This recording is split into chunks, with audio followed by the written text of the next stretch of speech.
Well, what we have in the United States is 105 million bicycles on an average. Half of those you don't have to worry about because they're on my street at home. And a quarter of those are in my garage. Yeah. Okay, last year alone,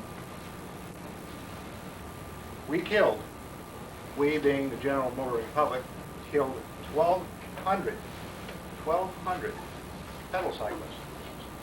Now what is 1,200? 1,200 is the average size of an elementary school, but that'll help put it in perspective. We injured and maimed 50,000.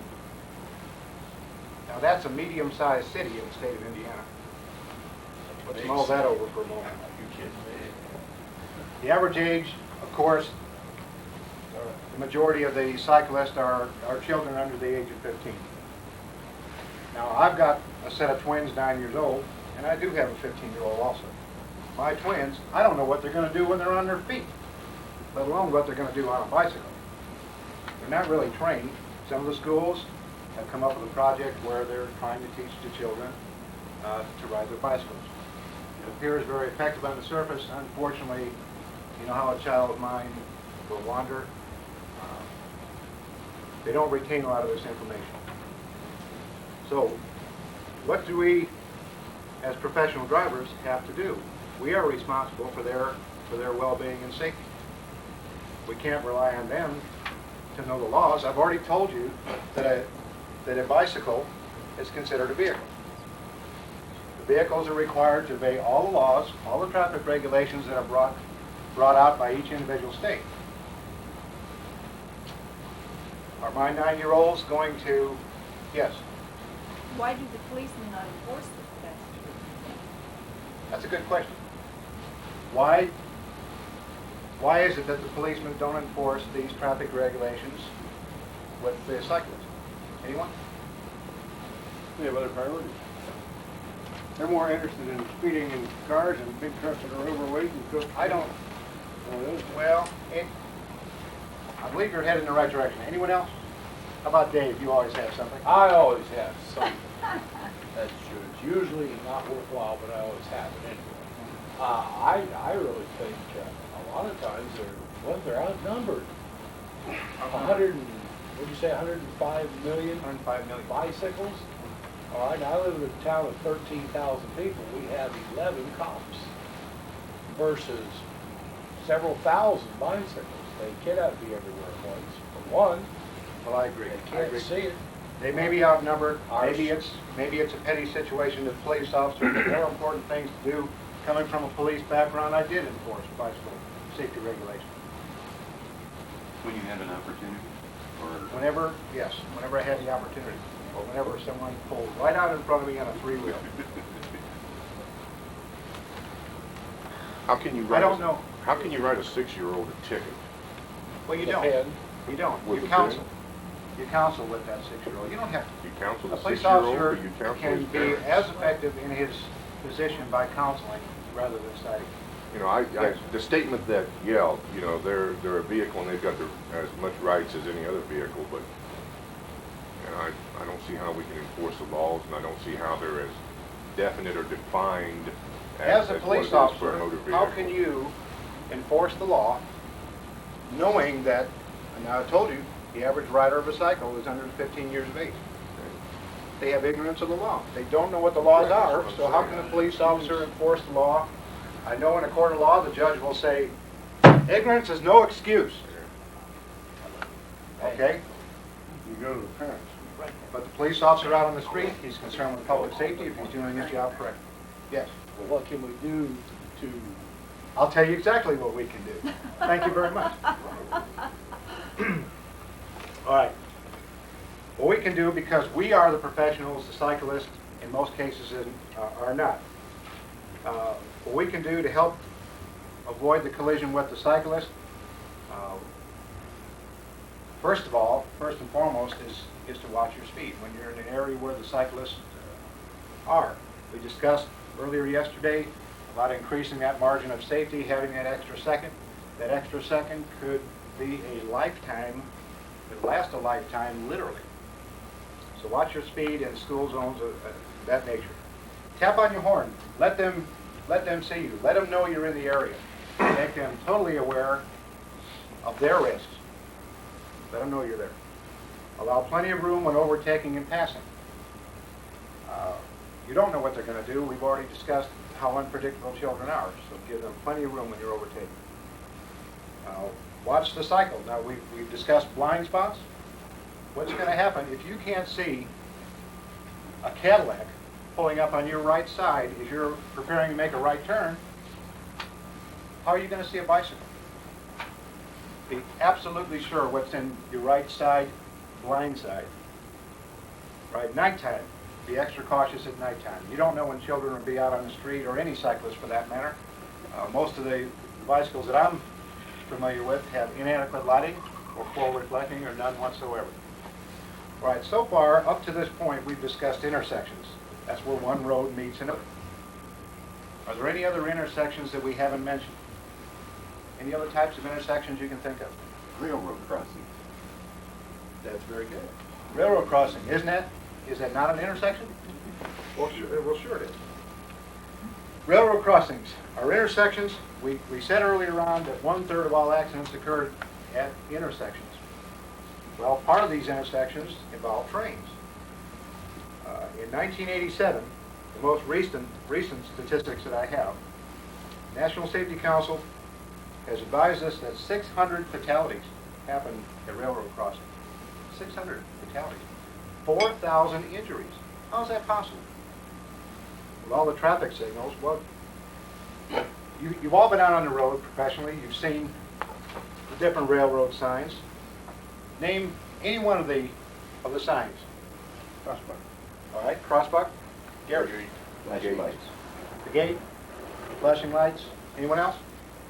Regular stop sign. Regular stop sign. How about just red flashing light? Okay. With all these signals, how in the world are these collisions happening? How can that possibly happen with all these signals and professional drivers out there? Well, I'll tell you what, the human eye, you've all seen on television The Illusionist. You know, the hand is quicker than the eye. You know how that goes? Your brain and your eyes interpret things different than what they really are. So what we have is 3 visual illusions. The 3 illusions are, for example, in a train situation, the train is far down the track. The size alone will lead you to believe that it's moving slower than a typical automobile is. You've all been around the airports. You see an airplane, what appears to be suspended in midair. The size alone will fool you, and the angle that you're looking at. Same thing in a railroad crossing. You approach the railroad crossing at 3 to 5 degrees. A large object coming down the track, you honestly feel that he is moving much slower than what he is. The second illusion is the parallel lines. You've all, or some of you have been through art class in high school. The tracks appear to be wide and they narrow. It gives the illusion of distance. It will also fool you into believing that the train is coming down the track somewhat slower than it really is, and it appears to be much farther away than it is. The third illusion, if an object becomes larger as it's approaching you, you would automatically assume that it is coming to you at a certain rate of speed. Well, geometric principles tell us, according to the book, that the increase in the apparent size of an approaching object moving at a constant speed is not constant. What that means is you can't rely on an object coming towards you, whether it's what particular speed it's coming at you. Right, how to avoid vehicle and train collisions? First and foremost, hazardous material carriers, you must stop at all railroad crossings in the interest of safety. Approach a railroad crossing totally under control of your vehicle. Look for signs that we've discussed and reduce your speed accordingly. Don't overdrive your headlights at night. We've discussed that also. Many collisions actually occur where a vehicle strikes the train. It's hard to believe, but it happens. All right, look both ways, listen for the approaching train, and remember that at 55 miles an hour, it's going to take us approximately 335 feet to come to a stop. So I'm talking speed again. You make the decision to cross only. That is your exclusive decision. Don't let your passenger make any decisions for you. All right. Stop no closer to the tracks than 15 feet and no further away than 50 feet.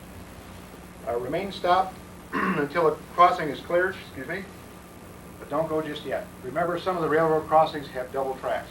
As soon as one train clears, another may be coming right down the tracks on the other side. Don't let familiarity breed contempt. You cross the same crossing day after day after day and no train's coming. Don't assume that no train will ever come. Don't shift gears while you're crossing the tracks. We all know the reason why. Look for high spots in the tracks so you don't get your trailer hung up. Yes, sir. I don't know the reason why. What is it? Well, you can't tell you because you just ran out of time. Now See you how know. you are? Now you'll never know. I'm gonna pout. Should have kept all the commentary out there. Well, you Problem see, it with did time. happen. It did happen. We got a lot of, she got something going, see?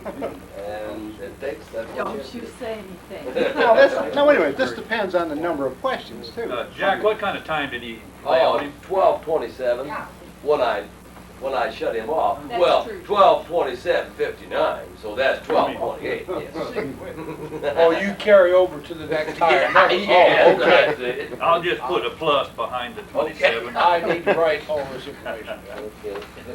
I need to write all this information down. Okay. George, here again, yesterday I got admonished severely for using the word excellent. So the best I can do today, it was very good, but however, I felt that you did a better job today than you did yesterday. Now, how do we get better than excellent? I don't know. That's why you don't use excellent. That's right. Leave yourself out. Well, I could have started out, since we have 3 evaluations, I could have started out there, needs improvement, you know, for the first day.